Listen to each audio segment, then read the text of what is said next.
importance of tourism to the LAO PDR economy and its residual job creation, poverty alleviation, and foreign exchange earnings potential, has committed its support to assisting the government of the LAO PDR in developing its tourism sector human resources.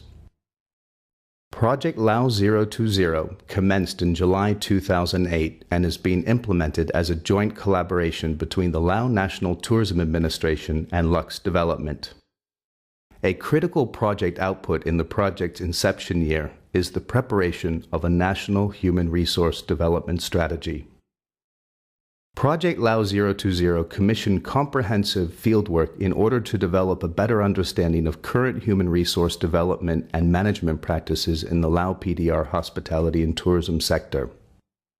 The subsequent analysis, research, and consultation with prominent tourism industry experts worldwide has resulted in a set of 3 related works: the full research and fieldwork report, the summary of research, and the Vision and Strategic Recommendations 2010 to 2020. Good afternoon. My name is Peter Simone, and as the Chief Technical Advisor of Project LAO 020, I would like to share with you a preview of the content of this trilogy of publications. Through this presentation, you will learn what we have learned. We hope that it will inspire all stakeholders to accept the challenge of achieving profitability and sustainable tourism in LAO PDR through the creation of an internationally competitive product and service quality by the year 2020.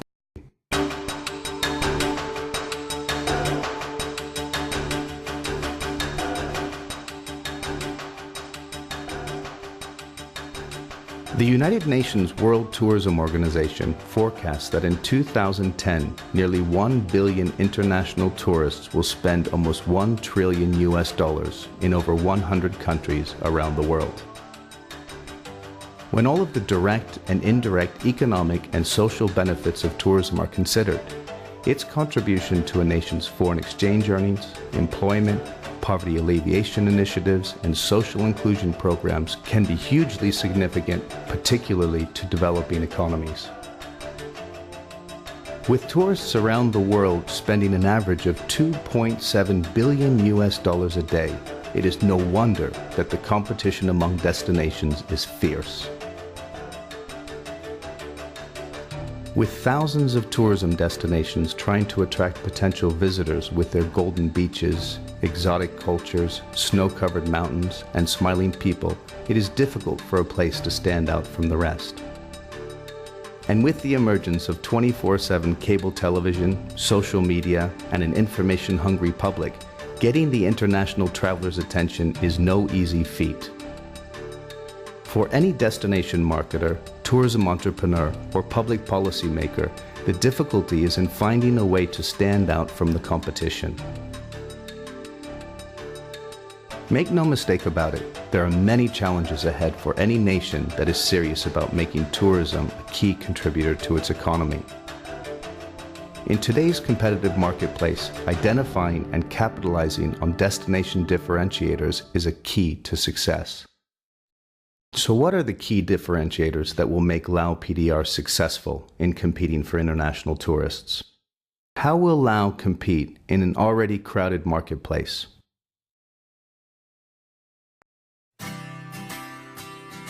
LAO is a unique and relatively unknown destination.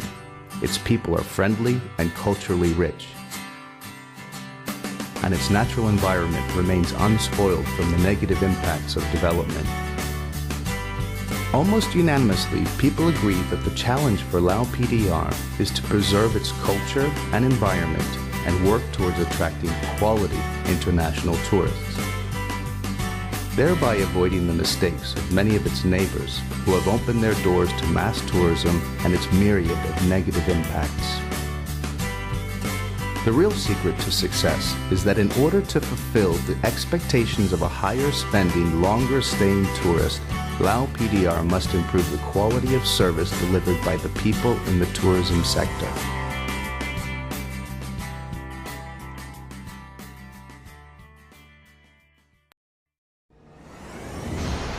In order to better understand the dynamics of service quality, we asked 3 questions of regional tourism experts. Why is service quality so important to the tourism success formula? Is service quality linked to profitability? And what is the result of bad service? Let's hear from them on what their views are on this important topic of service quality. To me, it's absolutely vital. If you don't have it, you just don't get guests. They may come for a overnight stay or something, but they really won't come back and they won't stay long term. So service quality is absolutely essential.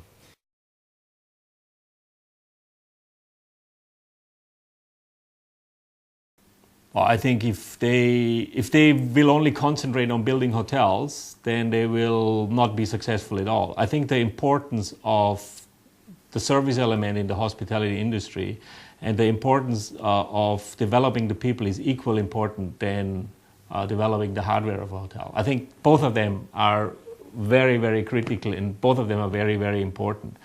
I think the challenge is that very few investors see this, because you can see a return of a room. You say you build a room, costs so much, okay, I can charge so much, and then they forget that it doesn't matter how much you charge for a room. If you have one of your employees who has a negative attitude or who has a bad body language because he's not well trained, he will destroy your business very, very fast. I think it is always a challenge to convince investors that you need to invest in people's training, because the challenge will always be that it's very hard to quantify. That you spend $1 million, what do you get? It's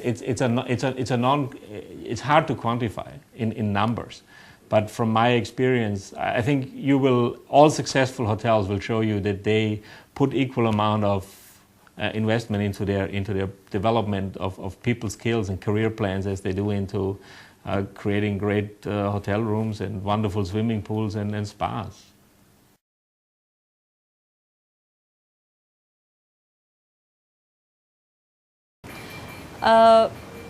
Our guests generally, most of our guests are tourists. I would say probably 85% of our business is from the tourist industry. And from the 3.5, 4 and 5 star. I mean, our restaurants are at the higher level. So people are recommended to come to our restaurants by the hotels, or they've heard about our restaurants from other people who have been here over the years, and they expect service. They're paying for quality food, for quality location, ambience, and they're paying for service. They don't want things spilt on them. They don't want people who don't understand what they're talking about or who don't know what the menu is. Because a lot of people come here and they don't understand the Thai food, so they need assistance in ordering. And so training and service is very, very important.